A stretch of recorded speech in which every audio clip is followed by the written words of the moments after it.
Digital மார்க்கெட்டிங்ல நிறைய add spend பண்ணியும் உங்களுக்கு லீட்ஸோ சேல்ஸோ உங்களுக்கு கன்வெர்ட் ஆகலை அப்படின்னு ஃபீல் பண்ணிட்டு இருக்கீங்கன்னா நீங்கள் மேபி இதை மிஸ் பண்ணியிருப்பீங்க. கஸ்டமர் பர்சோனா ஆர்எல்ஸ் கஸ்டமர் அவதார்னு சொல்லுவாங்க. அப்படின்னா என்ன அப்படிங்கிறத நம்ம டீட்டெயிலாக பார்க்கலாம். உங்களோட ப்ராடக்ட்டை பை பண்ணுறவங்க யார் அப்படிங்கிறத நீங்கள் டீட்டெயிலாக டிஸ்கிரைப் பண்ணிடணும்.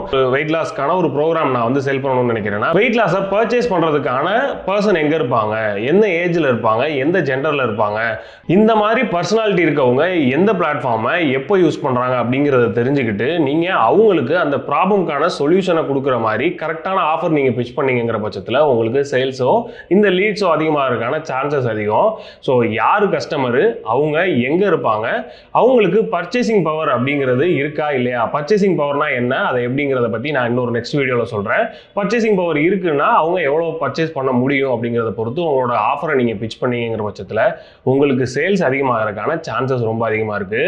ஸோ இதே மாதிரியே பிஸ்னஸ் ரிலேட்டடான கண்டென்ட் பார்க்குறதுக்கு நம்ம சேனலை சப்ஸ்கிரைப் பண்ணி வச்சுக்கோங்க. ஸோ இதே மாதிரி தான் நீங்களும்